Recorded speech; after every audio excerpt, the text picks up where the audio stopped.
जय हिंद। देखिए, अरुणाचल प्रदेश को लेकर अभी हालिया में कुछ घटनाएं हुई हैं। हमारे प्रधानमंत्री ने वहां सेला टनल का उद्घाटन किया। उसके बाद चीन की क्या प्रतिक्रिया आई, अभी उसमें अमेरिका का क्या कहना है, इस चीज को हम लोग समझते हैं। देखिए, अरुणाचल प्रदेश जो है वो भारत का सबसे ईस्टर्न पार्ट है, सबसे पूर्वी राज्य है भारत का, जिस कारण सबसे पहले सूरज की किरणें अरुणाचल प्रदेश में ही जाती हैं। तो सूर्योदय सबसे पहले अरुणाचल प्रदेश के यहाँ बालांगू या किबिथू नाम का एक जगह है, वो सबसे ईस्टर्न पार्ट है अरुणाचल प्रदेश का। अरुणाचल प्रदेश तीन देशों से के साथ सीमा बनाता है।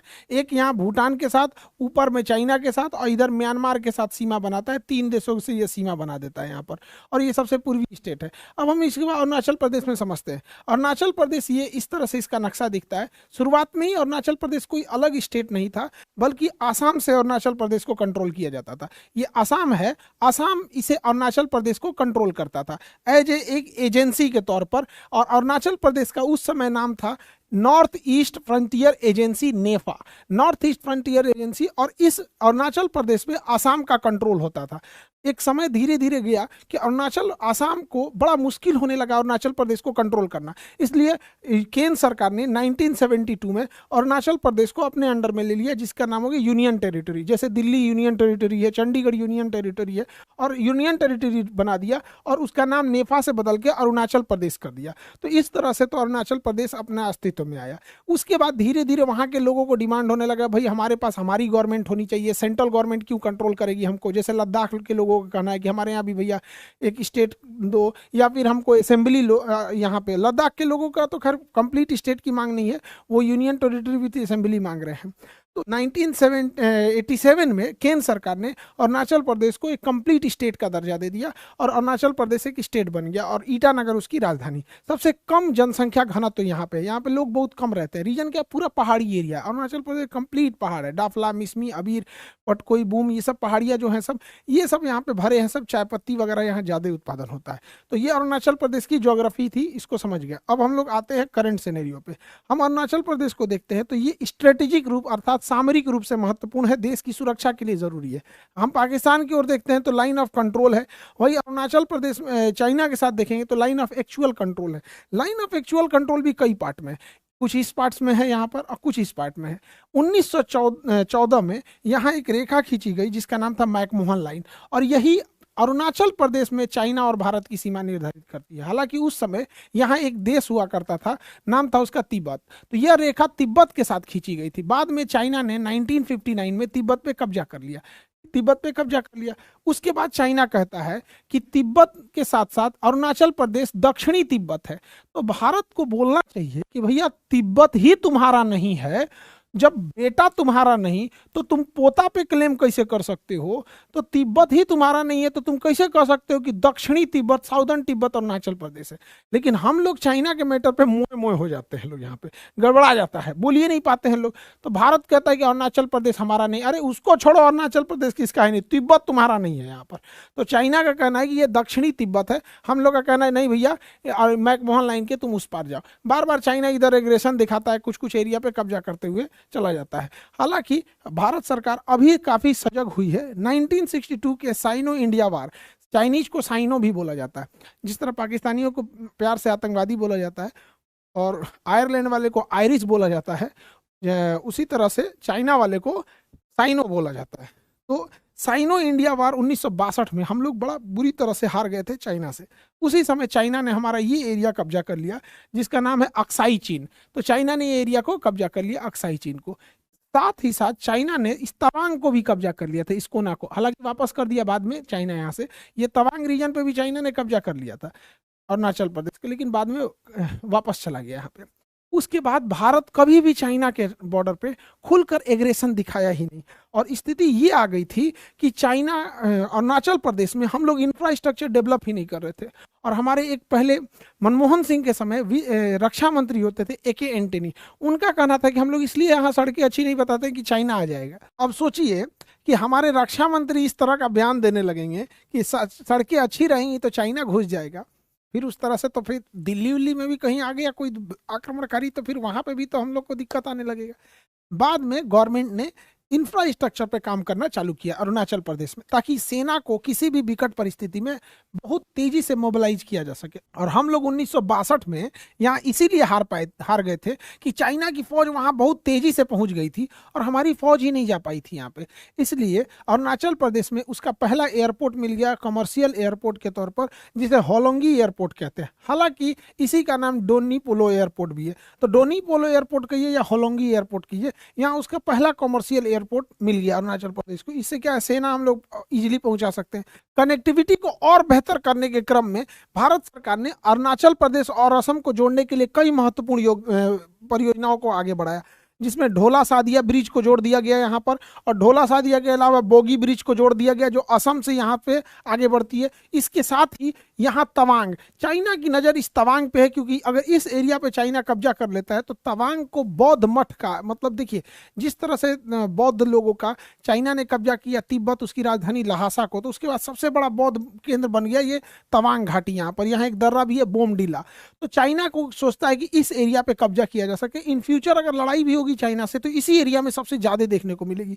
तो यहाँ से ना असम से जब सेना जाती थी तो इस रास्ते में 12 घंटे समय लगते थे। अब आप बताइए युद्ध की स्थिति में 12 घंटा में सड़कें लगेंगी तो हालत खराब हो जाएगा, क्योंकि यहाँ बड़े बड़े पहाड़ थे। अब पहाड़ को घूमने में टाइम लगता है, उसके बाद बर्फ जब गिरने लगेगा तो हम जा नहीं सकते। इसलिए इसमें ना 2 सुरंगें बना दी गई, 1 किलोमीटर और 1.5 किलोमीटर लंबे पहाड़ को काट के, सेला टनल। उसी टनल का नाम है सेला टनल, जो इसके बीच में पहुंचती है यहाँ पर। सेला टनल से हमें काफी फायदा होगा, क्योंकि कितनी भी बर्फबारी हो, पहले बर्फबारी होती थी तो ऐसे गाड़ियां जम जाती थी, कोई जा ही नहीं सकता था, तो कनेक्टिविटी हमेशा के लिए नहीं रहती थी। तो इसे सेला टनल का उद्घाटन कर दिया गया, नरेंद्र मोदी ने सेला टनल का उद्घाटन कर दिया। इस टनल से काफी फायदा होगा हम लोगों को, क्योंकि जो हम लोग यहाँ से यहाँ 12 घंटे में पहुंचते थे अब उसे 1.5 घंटे में पहुंच सकते हैं, जिस कारण यहाँ पर चाइना के इस एरिया में एग्रेशन को कंट्रोल करना हमारे लिए काफ़ी इजी हो जाएगा। इसके अलावे सरकार ने और बेहतर कनेक्टिविटी बनाने के लिए चाइना के पास 44,000 करोड़ रुपए के सड़क परियोजनाओं को मंजूरी दे दिया। और इन सड़क परियोजनाओं में 2 सड़क परियोजना सबसे महत्वपूर्ण है। एक परियोजना है frontier highway. Frontier highway Tawang के पास से शुरू होता है और पूरा चाइना बॉर्डर के पास ये जो मैकमोहन लाइन है इसके पैरेलल चलते हुए और यहाँ म्यांमार के बॉर्डर पे जाके खत्म होता है। इससे किसी भी विकट परिस्थितियों में हम लोग एकदम बॉर्डर तक पूरी सेना बिछा के पहुंचा सकते हैं। और बॉर्डर रोड ऑर्गेनाइजेशन ने इसे बनाया था। चाइना एकदम शॉक हो गया कि भैया भारत की नीति ऐसे कैसे बदल गई। इसके अलावे अरुणाचल प्रदेश में एक इंटर कनेक्टिविटी हाईवे और बनाया गया इसी तवांग के पास से यहाँ ले आके, और ये बीच बीच से ले आया जाएगा यहाँ पर, और इस हाईवे को यहाँ ले गए लोग। इससे क्या है, कनेक्टिविटी बढ़ गई। और अरुणाचल प्रदेश में कनेक्टिविटी एकदम बेहतर होने की वजह से वहाँ पब्लिक भी नहीं रहती है, तो सड़कें क्या है 2 लेन ही बहुत एनफ है सेना के आने जाने के लिए यहाँ पे। और ये पूरे 12 मासी ये सड़कें खुली रहेंगी, जिस वजह से विकट परिस्थिति में हम वहाँ मोबिलाइजेशन बहुत तेज कर देंगे। लेकिन इससे क्या हुआ, चाइना को दिक्कत होने लगा। चाइना को इससे नज़र बना रहा था चाइना को।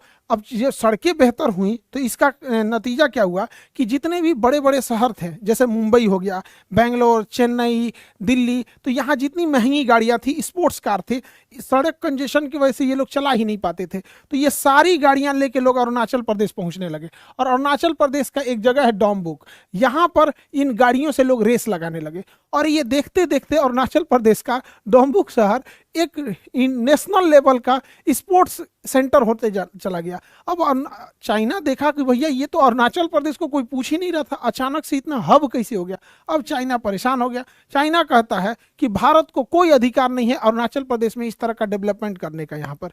तो भारत सरकार करे भैया हम तुमसे तो पूछ के करने वाले नहीं है, यहाँ पे तुम चिल्लाते रहो यहाँ पर अरुणाचल प्रदेश में। तो भारत सरकार इस पे और तेजी से काम कर रही है। अब अमेरिका का क्या कहना है, अमेरिका का कहना है कि अरुणाचल प्रदेश भारत का एक अभिन्न भाग है। तो अमेरिका इस बात पे कह रहा है कि हमारा अभिन्न भाग है यहाँ पर। हालांकि अमेरिका के कहने या न कहने से हम किसी के अभिन्न भाग नहीं हो जाते हैं, क्योंकि यही अमेरिका वाले हैं जो पाकिस्तान के कहने पर पीओके में जाके घूम के आते हैं। जबकि उनसे कहिएगा कि बोलिए कि पीओके भारत का भाग है, तो वो दोनों ओर से चलते हैं। इसलिए अमेरिका पे विश्वास नहीं करना चाहिए। अमेरिका की दोस्ती से, दुश्मनी से ज़्यादा खतरनाक दोस्ती होती है। वो नहीं गाना है, आपकी दुश्मनी कबूल मुझे, आपकी दोस्ती से डरता हूँ। अंग्रेजी में कहावत कहा जाता है कि enemy of America is bad but the friend of America will lethal. बड़ी खतरनाक होता है इन शो का। ये केवल हम लोग को तो एशिया वालों को देखना नहीं चाहते अमेरिका वाले, हालांकि कह रहा है अच्छी बात है यहाँ पर कि अरुणाचल प्रदेश हमारा है, नहीं वो कहेगा तो हमारा ही रहेगा यहाँ पर अरुणाचल प्रदेश। अरुणाचल प्रदेश को चाइना टाइम टाइम पे टॉर्चर करने के लिए स्टेपल वीजा देता है। अभी चाइना में एक गेम हो रहा था वहां पे, यूसु चैंपियनशिप वहां पे, तो अरुणाचल प्रदेश से कुछ खिलाड़ी चाइना जा रहे थे। तो अरुणाचल प्रदेश से खिलाड़ियों को जाना था, तो चाइना ने अरुणाचल प्रदेश के खिलाड़ियों को वीजा ना देके स्टेपल्ड वीजा दिया, जिस वजह से भारत ने कहा कि हम अपने खिलाड़ियों को नहीं भेजेंगे। अब ये स्टेपल्ड वीजा क्या होता है समझिए ध्यान से। स्टेपल्ड वीजा को समझने से पहले हम ये समझते हैं कि विदेश कैसे जाते हैं। एयरपोर्ट का हल्का सा स्ट्रक्चर समझते हैं कि एयरपोर्ट जो होता है उसका जो जहाँ हम लोग एंट्री करते हैं वो टर्मिनल बिल्डिंग होती है। तो ये पूरी जो बिल्डिंग दिख रहा है ये है टर्मिनल बिल्डिंग। इसी में सारा सिक्योरिटी चेकिंग, टिकट, खाना पीना, रेस्टोरेंट वगैरह सब इसी टर्मिनल बिल्डिंग में होता है। सारा तामझाम इसी टर्मिनल बिल्डिंग में होगा यहाँ पे। तो ये हो गया टर्मिनल बिल्डिंग।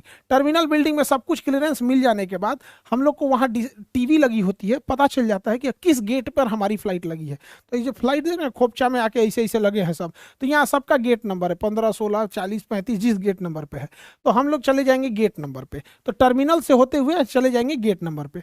और यहाँ जहाजें आके खड़ी रहती हैं, तो इस एरिया को एप्रेन कहते हैं। ये एरिया एप्रेन हो गया, जहाँ जहाजें आके खड़ी हैं एप्रेन। एप्रेन में जब सवारी भर जाएगी, अमेरिका 3 सवारी, बेंगलोर 15 सवारी, 1 सवारी दिल्ली, ऐसे करके भर जाएंगे। ऐसे नहीं भरते हैं, ऐसे टेम्पू भरता है यहाँ पे। जब सब भर जाएगा तो फिर ये इधर से ढकेल के करेगा। ये टैक्सी वे होता है, टैक्सी वे होते हुए ये रनवे हो गया, चला जाएगा रनवे पे। तो ये एरिया हो गया आपका रनवे, और ये एरिया हो गया टैक्सी वे, ये एप्रेन हो गया, ये गेट हो गए, ये टर्मिनल हो गया। सबको मिला दीजिए तो ये हो जाता है एयरपोर्ट हो जाता है। अब यहीं पे होता है टर्मिनल बिल्डिंग में एक एरिया इमिग्रेशन। अगर आपको इंटरनेशनल जाना है तो वहाँ आपको एक अलग काउंटर होती है जिसे कहते हैं इमिग्रेशन। इमिग्रेशन में आपको अपने डॉक्यूमेंट दिखाने होते हैं और वहीं से ये झोल शुरू होता है। इमिग्रेशन पे जब जाते हैं तो सारा डॉक्यूमेंट देखता है। फिर हम अपने देश से कोई क्राइम करके तो नहीं भाग रहे हैं, तो हमारा पासपोर्ट लिया जाता है, पासपोर्ट क्लियर रहता है। तो जिस देश में हम जा रहे होते हैं वह देश यहाँ पे मोहर मार देता है, पासपोर्ट पे हमारे मोहर मार देता है। इसका मतलब कि अगर हमारा कोई पासपोर्ट देख लिया ना तो उस पर पेज पलट के 30 पेज का, 60 पेज की ये एक डायरी होती है, पासपोर्ट एक डायरी होती है। वहाँ पे जिस देश में जाएंगे उस पर एक ठो मोहर मार देगा। तो एगो देश में जाएंगे तो एगो बर्बाद हो जाएगा। तो एक पेज गया। तो अगर आपको किसी दूसरे का पासपोर्ट मिल गया ना तो उस पर देख सकते हैं कि कौन कौन देश वो घूम के आया है। आपको पता चल जाएगा जापान, अमेरिका, यूक्रेन, कहाँ कहाँ गया है यहाँ पे। इससे एक चीज होता है कि जब भी कोई देश, जैसे अगर किसी को भारत में आना है तो भारत उस पर जब वीजा देके मोहर मारेगा तो हम ये एक्सेप्ट करते हैं कि हम उस देश के कानून को, उस देश की क्षेत्रफल को, हर चीज को हम मान रहे होते हैं। लेकिन चाइना का कहना है कि हम अरुणाचल प्रदेश को नहीं मानते हैं कि अरुणाचल प्रदेश भारत का है। इसलिए जब भी कोई व्यक्ति अरुणाचल प्रदेश का जाता है चाइना में, तो चाइना क्या करता है, पासपोर्ट पे मोहर नहीं मारेगा बल्कि उस पर एक ठो अपना डॉक्यूमेंट को पिन से स्टेपल कर देगा, नत्थी कर देगा स्टेपल। तो उस पर एक ठो रसीद चिपका देगा पासपोर्ट के ऊपर और उस रसीद पे मोहर मार देगा। अब सोचिए, पासपोर्ट पे मोहर मारता तो वो एक्सेप्ट एक ऑथोरिटी हो जाती है कि आपने खुद ही एक्सेप्ट किया है कि भारत का कानून को और भारत के संविधान को, और भारत का संविधान कहता है कि अरुणाचल प्रदेश हमारा है। इसलिए क्या करता है, ऊपर मोहर मारता है। और जब देश छोड़ के हटते हैं, वापस एयरपोर्ट पे आएंगे तो इसको फाड़ के रख लेगा। तो आपके पासपोर्ट पे गया काम से। तो स्टेपल्ड वीजा देता है। तो स्टेपल्ड वीजा केवल अरुणाचल प्रदेश के लोगों के लिए चाइना देता है। ये भारत में काफी कंसर्न का विषय है। यहाँ पर ये दोनों देशों के बीच ये कंसर्न रहता है। इधर मोदी जी एक और कांड कर दिए, अग्नि 5 मिसाइल 2012 की है। तो उसमें कई टेस्ट बार बार होते रहते हैं, सुधार के लिए नई टेक्नोलॉजी आ जाती है, अपडेशन के लिए ज़रूरी है। अभी फिर से अग्नि 5 मिसाइल का परीक्षण किया गया। इसका रेंज 5,500 किलोमीटर है। हालांकि 5,500 किलोमीटर है, ये भी डिपेंड करता है कि हम मार कहाँ से रहे हैं। 5,000 जैसे हम यहाँ से दिल्ली मारेंगे या फिर मिसाइल को दिल्ली में बैठा के मारेंगे या फिर बॉर्डर पे जाके चलाएंगे, काफ़ी इफेक्ट पड़ता है। तो हम लोग जब भी बड़ी मिसाइल का परीक्षण करते हैं तो 2 दिन पहले एटलीस्ट भारत समझौते के तहत पाकिस्तान को बता देता है कि हम एक बड़ी मिसाइल का परीक्षण करने जा रहे हैं। मोदी जी इस बार उस पाकिस्तान को 22 घंटा पहले बताएं। 2 दिन पहले बताना होता है, एकदम लास्ट मोमेंट पे बताएं। तो गुस्सा आ गया सब कि गड़बड़ काम कर रहे हो, हमको बता नहीं रहे। अरे बकलोल कहीं का, तुम लोग बैंड पार्टी वाला, और तुम भी भाई सेना के मदद से तुम लोग चुनाव जीते। ये आदमी हम लोग को तो कुछ बताइए नहीं करते हैं। अपने देश में क्या होने वाला है कुछ बताते ही नहीं है। एक काम करो, रेडियो ले लो और उसमें ये महीना में एक दिन अपने मन की बात करेंगे, सारा मन की बात सुन लेना, तुम्हारे मन की बात कोई नहीं सुनेंगे। और हम लोग बोलते रह जाएंगे, लोग कुछ सुन पाएंगे लोग? अब आप लोग खुद बताइए, इनको लगता है कि इनकी बात ये सुनेंगे? अरे भैया, हम लोग की तो बड़ा मुश्किल से बात सुन रहे होते हैं यहाँ पे। इलेक्शन के टाइम पे तो और नहीं सुनने वाले हैं ये किसी के। खैर, पाकिस्तान वालों को ये उम्मीद नहीं लगानी चाहिए कि हम लोग का बात कोई बात आप लोग को बताएंगे। हम लोग को तो बड़ा मुश्किल से बात बता पाते हैं। बिना बतैले नोट बदल बदल दिया, अगले दिन पता चल रहा है कि गया 1,000 रुपये वाला, फिर 2,000 वाला गया। कश्मीर वालों को पता नहीं चल रहा है, शाम को पता चला 370 गया, कभी 3 तलाक गया, कभी यूसीसी आया। तो इन सबों को क्या हवा लगने वाला है यहाँ पे? खैर, गवर्नमेंट को स्टिक रहना चाहिए। जहाँ नेशनल सिक्योरिटी का मैटर आएगा, वहाँ हम लोग विदेशियों को नहीं देख के, बल्कि अपने नेशनल इंटरेस्ट को देख के ही हम आगे बढ़ेंगे यहाँ पर। आई होप आप इस टॉपिक को समझे होंगे। और नीट वाले जितने स्टूडेंट हैं और यूपीएससी वाले, आप लोग का सेमिनार 6 अप्रैल पटना के बापू सभागार गांधी मैदान के पास होगा। और इंडिया के जितने टीचर हैं जो केजीएस से जुड़ना चाहते हैं नीट और जेई सेक्टर में, और बच्चों को बेहतर सुविधा के तौर पे, बच्चों को बेहतर पढ़ाना के उद्देश्य से, तो आप लोग को एक नीचे डिस्क्रिप्शन में गूगल फॉर्म का लिंक देते हैं। आप वहां अपना फॉर्म भरेंगे, जहां आप अपना डिटेल देंगे और कितने साल से एक्सपीरियंस है आपको पढ़ाने का। उसके बाद हम लोग की एक सिलेक्शन टीम होगी जो ये चेक करेगी कि आप बच्चों में मतलब कितने बेहतर और पढ़ा सकते हैं। तो जो लोग केजीएस से जुड़ना चाहते हैं नीट और जेई के सेक्टर में, यहाँ पर उन लोग के लिए एक लिंक फॉर्म भी दिया जा रहा है। आई होप आप इस पूरे टॉपिक को समझे होंगे। मिलेंगे नेक्स्ट क्लास में। जय हिंद।